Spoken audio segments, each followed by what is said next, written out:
안녕하세요. 저는 올해 30살 여자입니다.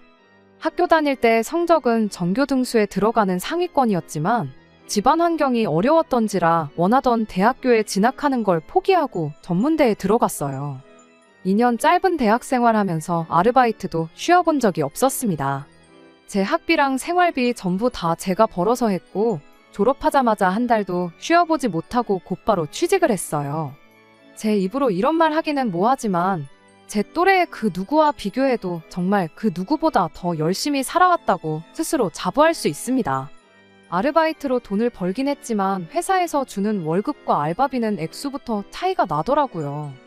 이미 저축하는 습관이 몸에 배어 있었다 보니 취직 3년 차가 되었을 때는 그럴듯한 목돈이 모여 있었습니다. 집안 형편이 어려웠지만 제가 생활비를 보태던가 할 필요는 없었습니다. 저희 부모님이 항상 저한테 미안한 마음을 가지고 계셨고 저한테서는 1,000원 한 장도 도움받을 생각 없다고 딱 못을 박아 두셨거든요. 공부를 곧잘 했던 저였다 보니 4년제 진학 포기하고 전문대에 들어간 것도 가서도 학비며 생활비며 제 스스로 벌게 만들었던 게 내내 마음에 걸리셨다나 봐요. 아무튼 금전적으로 여유가 생기다 보니 저도 못다한 공부를 다시 해보고 싶은 생각도 있었어요. 3년 모은 돈에 1년만 더 바짝 벌고 모아서 그걸 자본금으로 아르바이트랑 병행하면서 하면 못할 것도 없겠다 싶었습니다. 그러다 회사에서 친하게 지내던 선배가 그럴 바에 차라리 그 돈으로 투자를 하는 게 어떻냐고 제안을 하더라고요. 제가 회사에서 평판도 좋고 하니 4년 더 공부해서 새 직장 찾아가는 것보다 경력을 이어가는 편이 더 나을 거라면서요. 여러모로 고민을 해봤는데 결국 선배의 제안에 따르기로 했습니다. 제가 4년제를 졸업했다고 쳐도 지금보다 더 조건이 좋은 직장을 갖게 되리란 보장은 없었으니까요. 그 뒤로 그 직장 선배와 퇴근 후에 여기저기 강연 같은 걸 들으러 다니곤 했는데 그때 부동산에 관심이 생겨서 그쪽으로 열심히 공부했고 반년 뒤에는 아파트를 하나 매매하게 되었습니다. 제가 모아놓은 돈만 가지고는 모자라 대출을 받아야 했는데 처음에는 그런 큰 빚이 생긴다는 게 부담이 되긴 했지만 저축하고 돈 모으는 것만큼 자신 있는 게 또 없었다 보니 결국 큰 결심을 내렸고 26살에 내 집 마련을 할 수 있었습니다. 서울 외곽에 지은 지도 엄청 오래된 구축 아파트였는데 얼마 지나지 않아서 재개발 호재도 터지고 하면서 운 좋게 큰 이득을 보게 되었습니다. 자신감이 생기니까 좀 더 공격적으로 투자를 해보고 싶은 욕심이 생기더라고요. 저랑 같이 투자를 시작했던 선배도 같은 아파트를 매매했었죠. 저는 당장 이 집을 팔아서 더 공격적으로 투자를 하겠다고 했는데 선배는 소 뒷걸음에 쥐잡은 격 아니겠냐며 저를 말렸었죠. 그 조언을 듣지 않고 저는 곧바로 아파트를 팔아버렸고 그 뒤로는 소액일지라도 가치가 있는 투자라고 생각되면 잃어봐야 본전이다라는 생각으로 여기저기에 투자를 하기 시작했습니다. 큰 돈을 벌었지만 직장은 계속 다니고 있었고 돈 벌었다고 자만하지 않고 첫 월급 받고 펑펑 울었던 그때를 생각하며 여전히 월급의 대부분을 저축해서 모이는 족족이 재테크를 했습니다. 그랬더니 어느 순간 제 통장에 5억이라는 큰 돈이 만들어져 있었습니다. 아쉬운 게 있다면 맨 처음 매매했던 아파트 그 집이 확인해보니 지금 시세가 6억이더라고요. 사실상 아무것도 안 하고 쥐고만 있던 선배랑 4년 동안 죽을 똥 살 똥 맘 졸려가며 돈 꿀리던 저랑 비교하면 결과물은 똑같은 거나 마찬가지죠. 하지만 그동안의 경험이 다 피와 살이 되었을 테고 앞으로의 제 인생에 큰 밑거름이 될 거라고 생각하면 같은 5억이라고 해도 그 가치가 다르다고 생각하고 있습니다. 제 지루한 인생 이야기가 너무 길었네요. 사실 여기에 사연을 보내게 된 이유는 결혼까지 생각했던 남자친구 때문입니다. 남자친구는 저한테 투자를 제안했던 직장 선배의 소개로 처음 만나게 되었어요. 4년제 대학을 졸업했고 대기업까지는 아니지만 알만한 사람은 다 아는 회사 다니고 있고요. 26에 시작한 연애였다 보니 결혼을 전제로 시작한 연애는 아니었습니다. 성격적인 부분이나 여러모로 맞는 게 많아서 계속 연애를 해오다 보니 어느덧 제 나이는 30이 되었고 남자친구는 33살이 되었지요. 만나온 기간이 길다 보니 결혼 이야기가 나와도 진작에 나왔어야 할 나이였는데 몇 달 전까지는 둘 사이에 그런 이야기를 주고받은 적이 한 번도 없었습니다. 애초에 남자친구가 연애 초반 때부터 자기는 딱히 결혼 생각이 없다고 말을 했었거든요. 나이 한 40쯤 돼서 그때 가서 결혼이 필요하겠다는 생각이 들면 그때 해도 늦지 않다는 식으로 입버릇처럼 말을 했어요. 남자는 혼자 벌어서 혼자 쓰면 월급 200만 원만 벌어도 하고 싶은 거 다 하고 살 수 있는데 결혼하면 그게 안 된다는 걸 가장 큰 이유로 들었었어요. 남자친구가 그 말을 꺼냈던 당시에도 저 역시 결혼 생각이 없던 건 마찬가지였다 보니 그런 남자친구를 크게 신경 쓰지 않았습니다. 저도 그때 당시에는 재테크 공부하면서 조금씩 투자한 내 돈이 불어나는 걸 보는 것만큼 재미있는 게 또 없었기도 했고요. 그러다 몇 달 전 결혼 생각이 없다고 노래를 부르던 남자친구가 뜬금없이 이제는 정착해서 살고 싶다며 결혼 이야기를 먼저 꺼내왔습니다. 아무래도 만나온 기간이 길었다 보니 둘 다 결혼을 전제로 하던 연애가 아니었음에도 불구하고 남자친구의 그 말 한마디가 나온 뒤부터는 자연스럽게 오가게 되었어요. 사람 생각이라는 게 언제든지 바뀔 수 있는 거라고 생각했으니까요. 남자친구도 살다 보니 생각이 바뀌었구나 싶었을 뿐이었습니다. 이러나 저러나 4년 넘게 만나왔고 만나는 동안 크게 속썩이거나 했던 적도 없던 사람이니 결혼하게 되면 당연히 연애할 때랑 똑같이 무난하고 행복하게 잘 살 수 있을 거라고 생각해서 남자친구의 청혼을 받아들였습니다. 본격적으로 결혼 이야기가 오가던 와중에 남자친구네 집안 형편도 저희 집과 다를 것 없이 어려운 사정이라는 걸 알게 되었습니다. 남자친구는 홀어머니 밑에서 여동생이랑 같이 살고 있었습니다.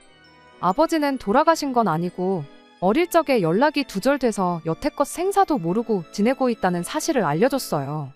제가 학업을 포기하고 돈을 벌기 위해 전문대를 선택했을 때 남자친구는 어려운 형편의 빚을 지는 걸 감안해서라도 4년제 대학을 진학해서 좋은 회사를 목표했던 거였죠. 누가 맞고 누가 틀리고를 운운하는 건 절대 아닙니다. 어쨌든 남자친구는 목표했던 대로 좋은 회사 들어가는데 성공했고 남부러울 것 없는 높은 연봉 받으며 혼자 잘 살고 있었으니까요. 제가 재테크로 큰 돈을 벌지 못했다면 당연히 4년제 대학을 포기한 제 인생을 후회하고 있을지도 모르는 일이었을 거라 생각했고 어려운 집안 형편에도 보란듯이 잘 살고 있는 저희 두 사람이 결혼을 하면 분명히 더 잘 살 수 있겠구나 막연하게 그렇게 생각을 하기도 했습니다. 그런데 충격적인 사실을 하나 알게 되었습니다. 앞자리 숫자가 두 자리나 다를 정도로 차이나던 남자친구의 연봉이 사실은 실속이 하나도 없는 숫자에 불과하다는 사실을 말이죠. 연봉을 저한테 속였던 건 아니었어요. 까놓고 보니 모아놓은 돈이 거의 없다시피 한 상황이었거든요. 회사는 저를 만나기 전부터 다니고 있었고 연애도 4년을 함께 해왔는데 그 긴 시간 동안 1년에 1,000만 원도 저금을 안 했더라고요. 어쩌다 그 큰 돈을 연봉으로 받으면서 돈 한 푼 제대로 못 모았나 싶었는데 남자친구가 집안에 대들보 노릇을 하느라 그랬다는 사실을 알게 된 거예요. 학교 들어가면서 공부하는 동안 생긴 빚 갚는데 일부분, 그리고 새가족 생활비에 여동생 학비까지 전부 남자친구가 취직한 이래로 남자친구 주머니에서 나가고 있던 상황이었더라고요. 돈이 모일래야 모일 수 없는 상황이었죠. 지금 다시 생각해보면 남자친구가 결혼은 40 넘어서 하고 싶다고 했던 말이 아무래도 이런 자기 처지를 누구보다 잘 알고 있었기에 꺼냈던 말이 아닐까 싶습니다. 그 사실을 안 뒤로부터는 결혼이 현실이라는 말이 와닿기 시작했어요.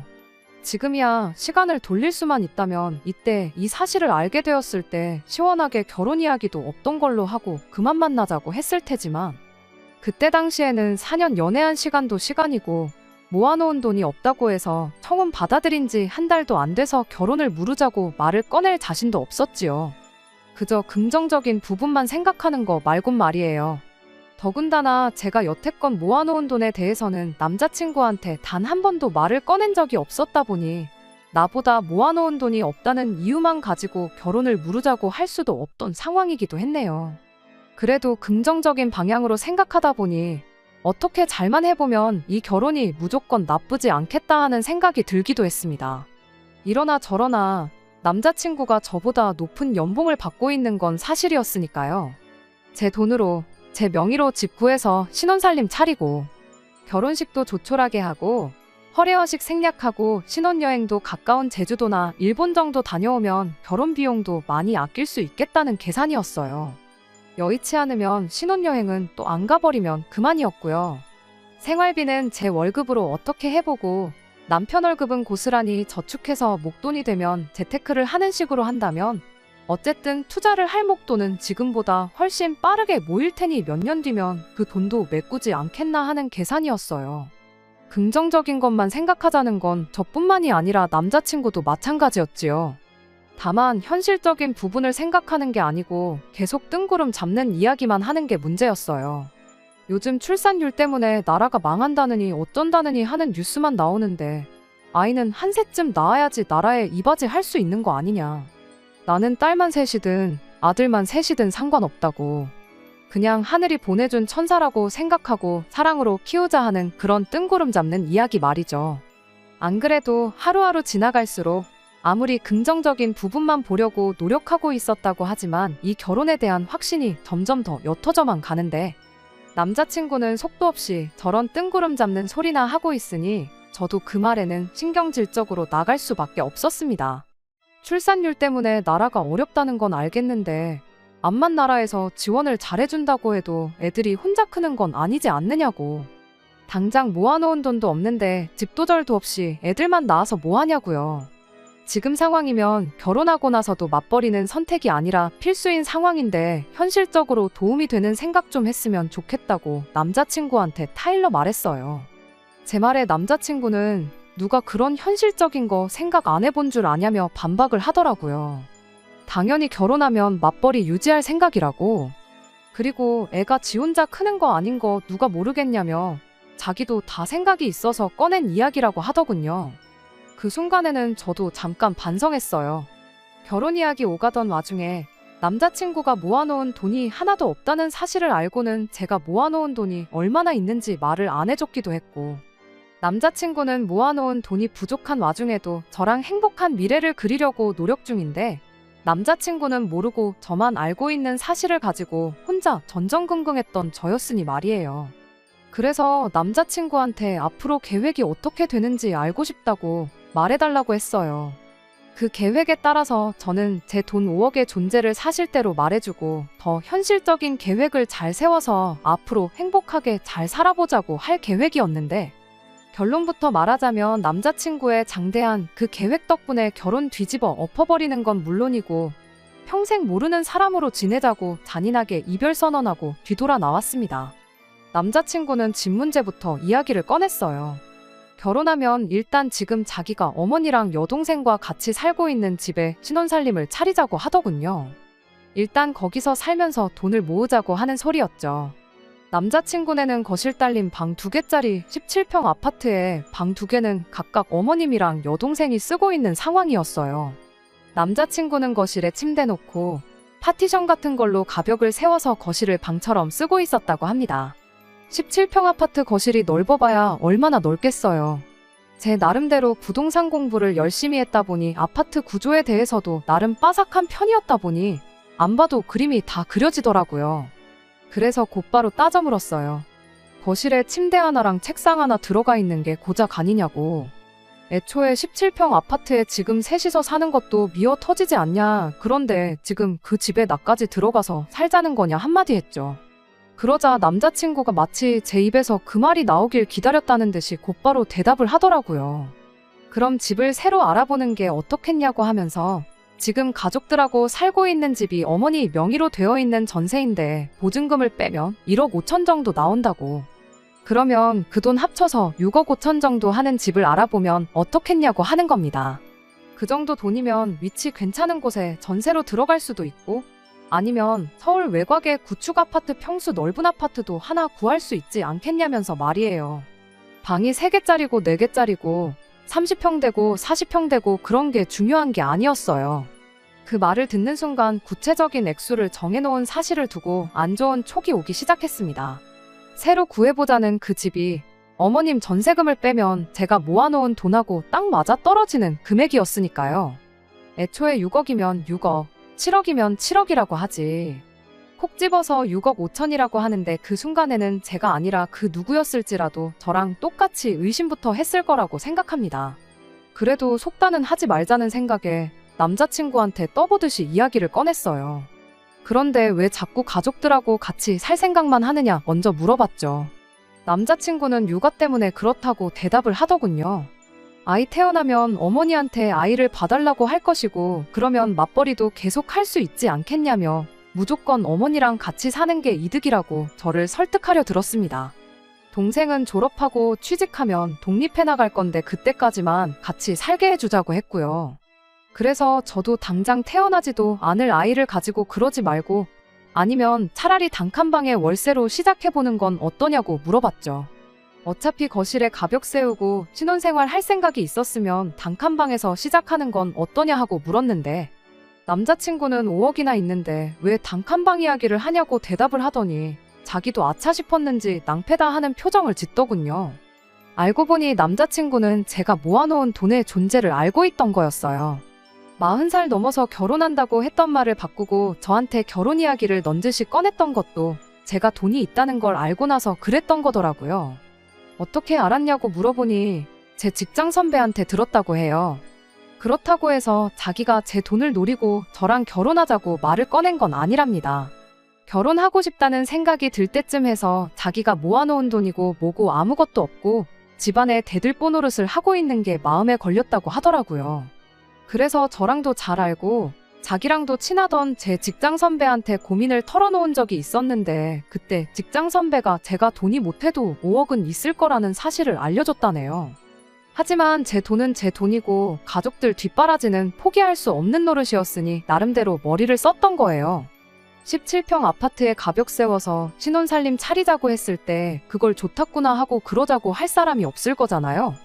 거기에 당장 자기가 목돈을 마련할 방법이 없으니 어머니 전세금을 빼서라도 1억 5천이라는 큰 돈을 마련해오겠다고 그 돈 합쳐서 신혼집 구하고 그런 김에 어머니도 여동생도 같이 한 집에 살게 하면서 자기는 자기대로 집안 대들보 노릇을 이어가려고 꺼낸 개수작을 부리고 있었던 거예요. 이 다음은 안 봐도 뻔한 이야기지요. 모아놓은 돈 한 푼도 없이 결혼하는 것도 모자라 내 돈으로 큰 집 구해서 자기 가족들 뒷바라지 하면서 살 계획이나 꾸미고 있던 사람하고 더 길게 이야기할 필요가 뭐가 있겠어요? 나 없이도 집안 대들보 노릇 하면서 가족들 뒷바라지 잘 해줬는데 굳이 나까지 같이 그걸 해줄 필요는 없겠다고. 그냥 오늘부로 결혼 이야기도 없던 일로 하고 없던 일로 하는 김에 이제 서로 모르는 사람으로 지내자고 이별 선언까지 확실히 하고 자리에서 일어났습니다. 오히려 그렇게 더럽게 끝이 나고 나니까 일말의 아쉬움도 들지 않았어요. 집으로 돌아오는 길 내내 전화기가 계속해서 울리길래 전화번호도 차단해버렸어요. 그랬더니 저녁이 돼서 직장 선배한테서 전화가 왔습니다. 대번에 남자친구 편을 들면서 말을 하더라고요.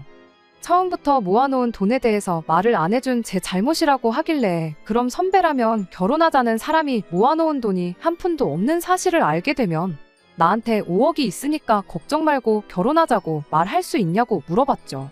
선배는 제가 말한 질문에는 대답을 하지 않고 또다시 남자친구 편을 들어주더군요.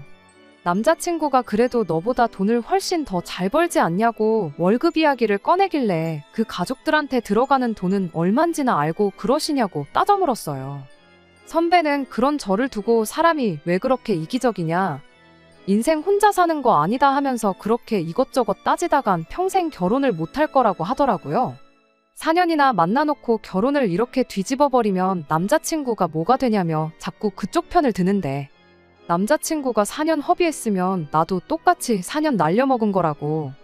남자친구 시간 따로 내 시간 따로 다르게 흐는 거 아니라고 말하고 선배한테도 실망이라고 한마디 했네요.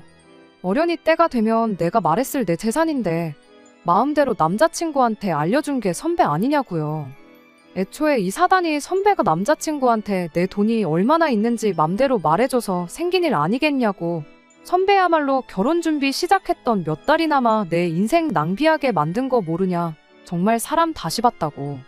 앞으로 연락도 하지 말고 지내자고 딱 잘라 말하고 선배 전화번호도 차단해버렸네요.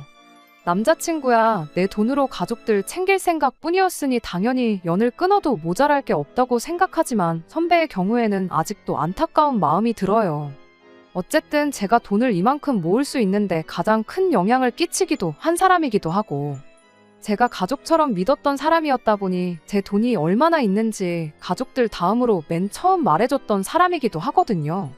저희 어머니는 제 인생에 더 이상 도움 안 될 사람들 이번 기회로 잘 끊어낸 거라고 하시긴 하는데 사실 아직도 마음이 조금 그렇긴 하네요. 끝까지 들어주셔서 감사합니다. 오늘의 사연은 여기까지입니다. 구독과 좋아요, 알람 설정 부탁드리고 더 좋은 사연으로 다시 찾아뵙겠습니다. 감사합니다.